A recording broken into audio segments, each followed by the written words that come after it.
Assalamualaikum warahmatullahi wabarakatuh. Salam sejahtera untuk kita semua. Baik, perkenalkan nama saya Jafar Sadik. Saya dosen di Universitas Bina Insani Bekasi. Prodi saya yaitu Teknik Informatika. Itu program studi. Di sini saya akan menjelaskan untuk rencana pembelajaran semester atau RPS pada manusia pengantar jaringan komputer. Di pengantar jaringan komputer, saya akan menyampaikan informasi terkait konsep dasar komunikasi antar device atau antar komputer. Selanjutnya saya akan menyampaikan terkait client server. Saya juga menyampaikan juga yaitu layer, ya ISO layer. Selanjutnya saya akan menyampaikan IP address atau TCP/IP hingga melakukan implementasi routing dan baik di mata kuliah saya ini saya memiliki beberapa referensi, yaitu referensi dari modul, ya, modul pelatihan yaitu kuasai mikrotik. Di situ terdapat beberapa item yang mungkin bisa kita gunakan. Selanjutnya saya juga akan menggunakan modul dari CCNA, ya, sebagai standar untuk informasi terkait jaringan komputer. Untuk penilaian, di sini saya mencantumkan pembobotan. Untuk nilai tugas itu 30%, untuk nilai formatif atau kuis ya itu 20%, untuk nilai UTS 20% dan nilai nilai UAS 30%. Untuk pemberian grade dari setiap penilaian ada grade A hingga grade E. Sudah terdapat di dalam RPS. Di sini untuk mata kuliah pengantar jaringan kita lebih ke arah praktikum, ya, kita lebih ke arah praktis. Ya, bagaimana kita mencoba untuk menghubungkan antara dua komputer dan saling berkomunikasi, baik menggunakan point to point atau peer to peer, atau kita menggunakan switch, menggunakan routing dan lain-lain.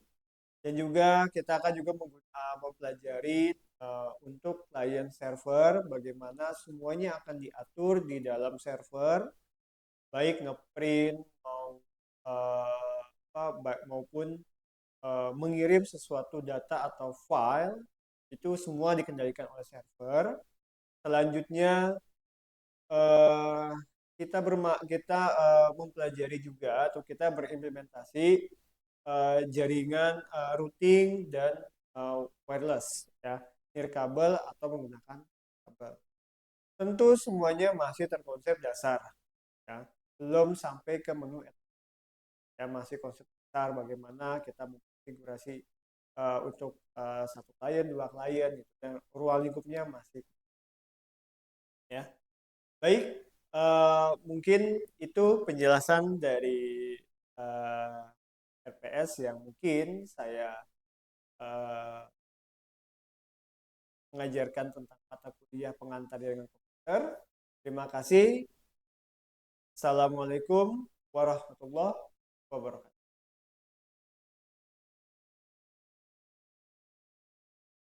Oke, assalamualaikum warahmatullahi wabarakatuh.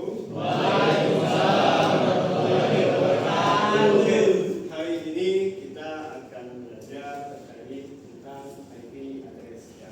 Kita sudah pernah belajar ini di mana? Di jaringan komputer, di pengantar jaringan komputer. Oke. Nah, yang kita mau bahas ini adalah pengantar IP address. Kita mau lagi terkait IP address, kemudian kelas IP address, setting dan latihan. Oke. Pengertian IP address. Address itu adalah alamat. Ini kita sambil mengulang aja nggak apa-apa ya. Mengulang. Oke, ini adalah address atau alamat. Nah, kalau di dalam internet ada yang namanya TCP IP, ya. Nah, TCP IP itu lebih khasnya itu dengan bahasa internet. Nah, berdasarkan dari aturan Internet Protocol atau IP, biasanya itu IEEE, ya. Kalau kita di perangkat itu ada namanya standar IEEE. Nah, itulah sebuah organisasi yang bisa mengeluarkan standar untuk pembentukan dari IP address. Oke, setiap host akan terhubung ke jaringan yang berbasis TCP IP. Ya, tentunya dia harus memiliki IP address. Jadi tidak semua perangkat itu dapat terkoneksi internet kecuali dia memiliki memiliki IP address. Baru dia bisa. Kemudian IP address juga bersifat yaitu unik, ya. Jadi setiap device yang punya IP address itu selalu berbeda, ya. Ibarat kita punya rumah, kan nggak mungkin punya rumah dalam satu keluarga atau satu rumah punya 5 keluarga, gitu ya. Kecuali kalau rumah kamu kos-kosan, ya, atau rumah kamu kontrakan, misalnya. Kontrakan pun tidak boleh kita berdomisili di situ, gitu ya. Oke, selanjutnya. Nah, untuk formatnya adalah dari setiap IP address itu dibagi menjadi 4 oktet, ya. Di mana satu oktet itu terdiri dari 8 bit. Jadi totalnya itu adalah 32 bit. Dan ini di sini menjadi 4 kelompok. Jadi kalau di dalam oktet, berarti 4 kelompok. Menunjukkan bahwa alamat jaringan atau network addressnya. Jadi di dalam 4 oktet itu ada 3 oktet itu yang menunjukkan dia itu adalah network address. Jadi perlu dipahami. Oke? Ya. Siapa? Jadi di angka terakhir itu baru adalah host address. Jadi ibarat alamat RT berapa, RW berapa, kalau nama jalannya apa, itu masih masuk dalam network address. Tapi kalau udah menyangkut nomor rumah, berarti udah menyangkut alamat. Nah, jadi perlu diingatkan. Nah, seperti ini. Kalau di atas ini adalah bilangan binet, di bawah adalah bilangan desimal. Ya. Jadi 8 bit. Jadi totalnya 32 bit. Di mana yang kuning adalah alamat jaringan, sedangkan yang alamat hostnya itu di biru. Jadi perlu dipahami. Oke. Ini contoh kalau kita setting IP address, ya. Di sini ada IP address, subnet mask, default gateway, kemudian di bawahnya adalah DNS. Ya. Nanti kalau kalian kerja, itu biasanya ada perusahaan yang punya DNS pribadi atau punya DNS pribadi. Caranya kalian tinggal masukkan saja DNS-nya. Biasanya kalau ini sudah menyangkut bermain klien server. Gitu. Jadi semua komputer itu diatur dalam satu server. Nah, dia wajib memasukkan DNS di servernya supaya bisa terhubung. Karena apa? Karena lalu lintas semua komputer diatur oleh server. Nah, itu bermain gitu. Apa sih kata DNS? Domain. Ada yang domain name service, ya. Ada yang domain name server, gitu ya. Itu adalah domain name server. Oke, lanjut. Di sini ada IP. Kita pakainya versi 4 ya, karena versi 6. Kalau versi 6 itu 128 bit. 32 bit aja udah mampu, apalagi 128 bit. Iya, benar Pak. Oke, kemudian ini ada komputer, ya, IP-nya ini, ya ini. The computer using this IP address is on network. Jadi IP-nya dia adalah 0, ya. Itu kalau kita sudah bermain dengan sub. Nah, ini contohnya aja, ya. Ini contoh perhitungan yang biasa yang kemarin saya ajarkan, yang mencari ini berapa ya? Tapi monggo silakan. Kalau ada yang mau pakai cara ini, monggo. Kalau pakai cara yang kemarin saya juga monggo, silakan. Kalau mungkin yang mau pakai cara beda juga monggo. Mungkin kalau mau pakai caranya harus pergi ke Bogor dulu baru ketemu caranya, silakan. Ya, don't worry. Ya, yang penting hasilnya valid. Ya, kalau hasilnya beda jauh, itu bahaya. Ya. Jauh-jauh ke Bogor hasilnya beda. Nah, ini contoh juga. Kalau ini perhitungan secara prisma. Jadi dia aja dibagi dulu dia. Semuanya tergantung orang kalau bisa bermainnya yang lebih enjoy. Oke, ini addressing structure, ya. Ini perhitungan juga sama. Kalau 2 pangkat 7 berapa, 2 pangkat 6 berapa, 2 pangkat 0 berapa, kita tinggal diisikan saja. Oke, ini perhitungan yang menggunakan dari ekuivalen, ya. Kalau kita membuat dari ini dari biner ke desimal berapa, dari desimal ke biner berapa. Nah, ini sama. Oke, kemudian ini kelas A, ya. Jadi kalau untuk IP versi 4 dia ada 5, ya, ada 5 kelas, ya. Ada kelas A, kelas B, kelas C, dan kelas D. Yang biasa kita mainkan itu adalah kelas C, ya. Tapi kalau untuk kelas A, kelas B itu untuk bidang corporate, jadi yang lebih besar. Karena IP-nya bisa sampai jutaan. Subnet mas pun juga biasanya kita 255, 255, 255, 255.0 gitu ya. Kalau kelas B 255, 255, 0.0. Kalau kelas A 255, 0.0.0. Ya. Oke, ini kelas A. Range-nya, ya. Ini bisa sampai jutaan IP, bahkan sampai ratusan juta IP. Biasanya dipakai oleh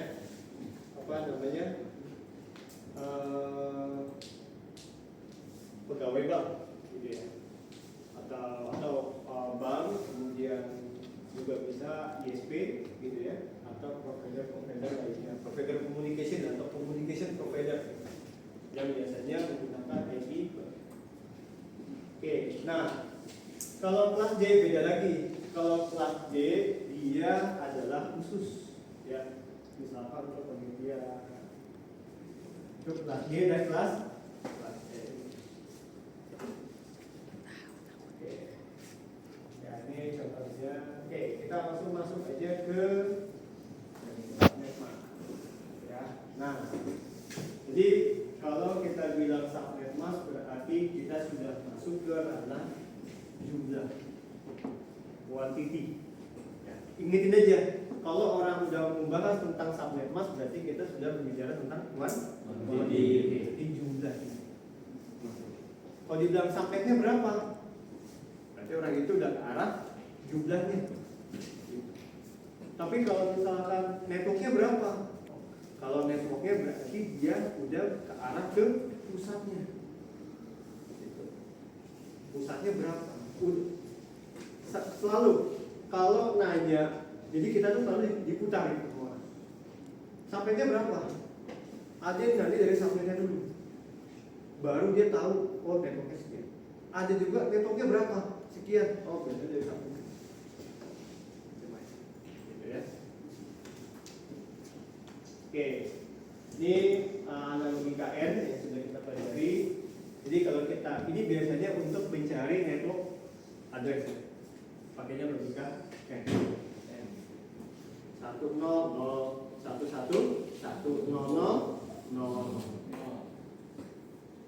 Nah, ini ya. Kalau kita bermain internet, wajib gateway itu harus diisi. Kenapa wajib diisi gateway? Ya karena supaya kita tahu pintunya mana gitu. Kita kalau masuk ke rumah pasti lewat mana? Pintu. Kan nggak mungkin lewat tembok ya. Betul kan? Lewat maling, kalau lewat jendela ya udah. Gitu. Maling udah diteriakin. Benar Pak. Kita benar coba. Enggak. Kita coba. Oke. Nah, jadi gateway itu adalah pintu. Orang kalau udah ngebahas gateway, kita dalam otak kita sih sudah ngebahas tentang pintu. Ya, pintu di mana pintunya itu kita mau masuk nih. Kalau kita masuk berarti kita tahu dong isi dalaman dong. Tahu Pak. Ya kan? Ya. Kan intinya masuk dulu nih. Ya kan? Urusan nanti dalamnya seperti apa, luar seperti apa, yang penting kita masuk dulu, keluar dulu gitu. Ya kan? Ya, masuk pintu, ternyata internalnya begini. Ada bunyi kayak ini. Dari dalam kita keluar, ternyata di luar tuh ada pohon, ada apa. Semuanya baik pintu, itulah gateway. Nah, ada namanya broadcast. Biasanya IP broadcast ini adalah IP yang otomatis, jadi kita nggak perlu setting. Nah, dia tahu dari mana? Dia tahunya itu berdasarkan dari subnet yang kita pilih. Jadi broadcast itu sudah otomatis ada ketika subnet yang kita pilih. Terus bedanya sama IP biasa apa Pak? Kalau apa? Bedanya sama IP biasa? Kalau IP biasa itu kita berkomunikasi langsung nih kepada teman atau kepada sesama subnetting atau teman subnet. Nah, tapi kalau broadcast adalah cara dia menyampaikan pesan kita, gitu. Jadi nomor kan saya bilang kita ini privat ya, ada IP privat sama broadcast ada. Kalau IP privat itu adalah nomor rumah kita nih. Kalau broadcast itu adalah PRT. Jadi dia yang nyebarin informasi, gitu. Nah, biasanya kalau kalian bermain ke cyber security itu penting banget. Kenapa broadcast penting banget? Kenapa? Karena dia yang akan memberikan informasi tentang log-log yang kalian juga. Ini log ini kebuka, log ini kebuka. Nah, itu broadcast. Gitu. Bukan IP privat tapi bukan. Ya. Nah, itu. Jadi ini adalah ibaratkan PRT. Kalau PRT kalau hari Minggu biasanya ngumuminnya apa? Bakti, ya kan? Ayam gitu kan? Apa? Nasi liwet. Ya, nasi liwet yang ada. Kopi gitu kan? Sebentar. Itu sengaja biar ada uang. Ya kan? Itu ada bakti. Nah, biasanya itu dia apa? Dia memberikan informasi. Oke. Nah, ini latihan sampai sini. Ada yang masih bingung? Ada yang mau bertanya nggak? Silakan. Tentang IT, mungkin ada yang masih bingung?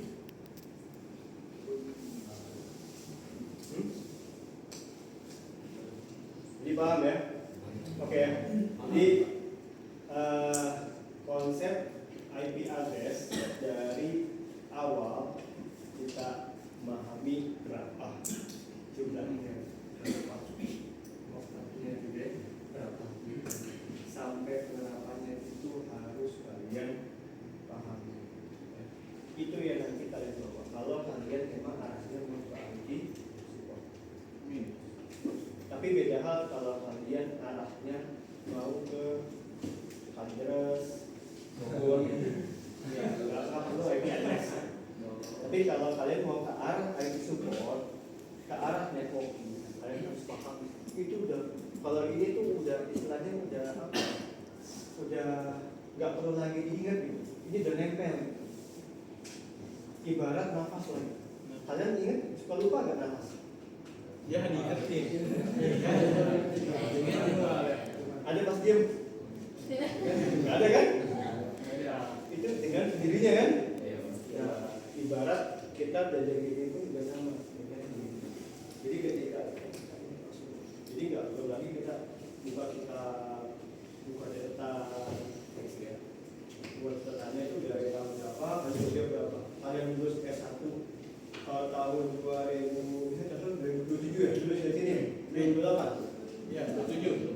lulus.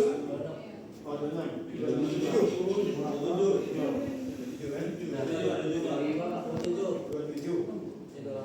Oke lah, taruh 28 lulus ya.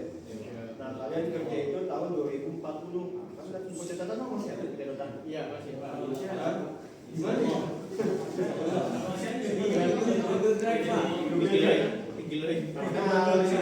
Kalau emailnya saya gini, teman saya itu lagi, saya bikin nunggu juga kabar juga, teman saya itu lagi meneliti seberapa lama sih orang memegang email. Seberapa lama? Biasa kalau nggak salah ada report dari Google bagi yang pengguna Gmail ya. Pengguna Gmail, pengguna email itu terlama ada report ini kalau nggak salah. Tapi dia lagi meneliti seberapa lama sih. Jadi dari umur sampai dia menggunakan email itu berapa lama. Ada yang 1 tahun ganti, 2 tahun ganti. Kenapa ganti?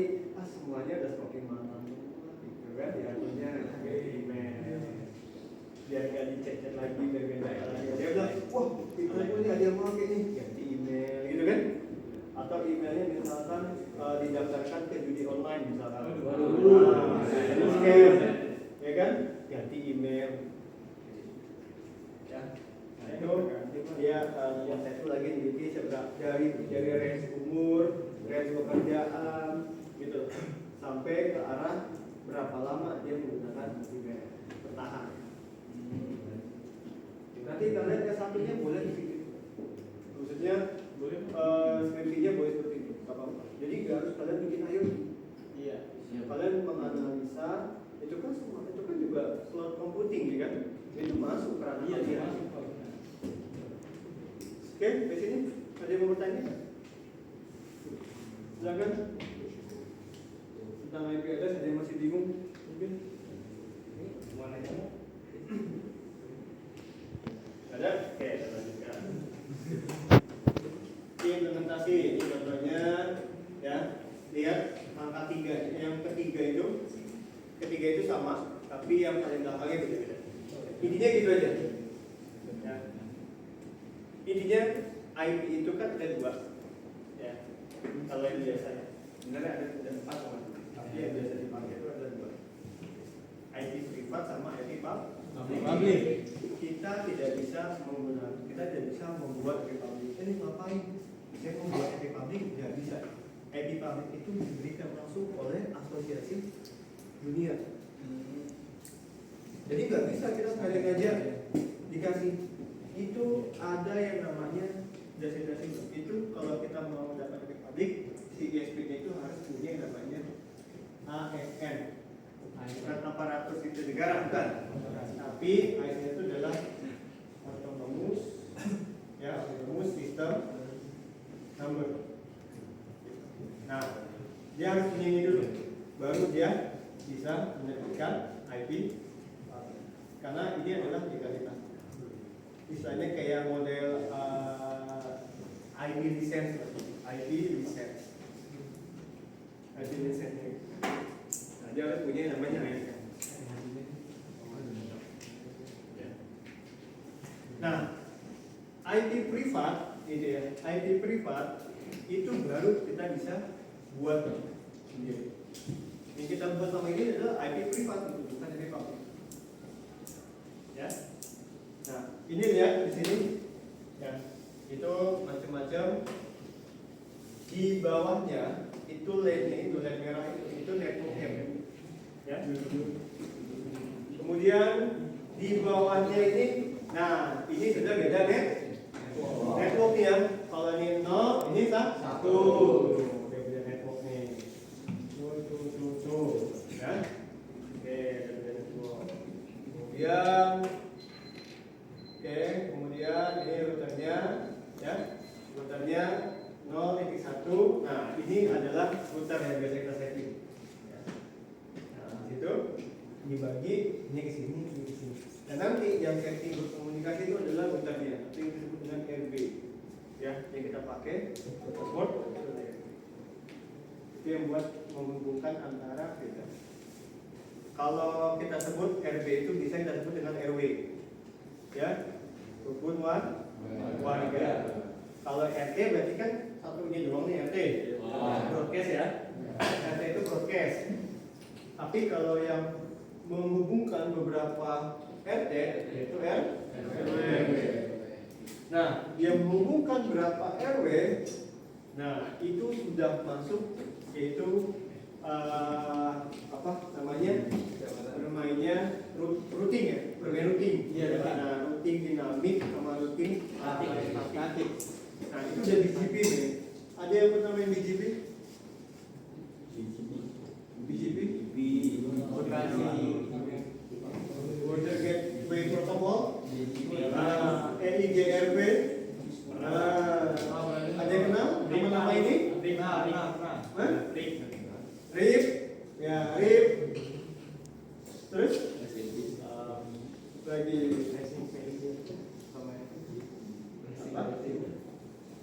apa lagi?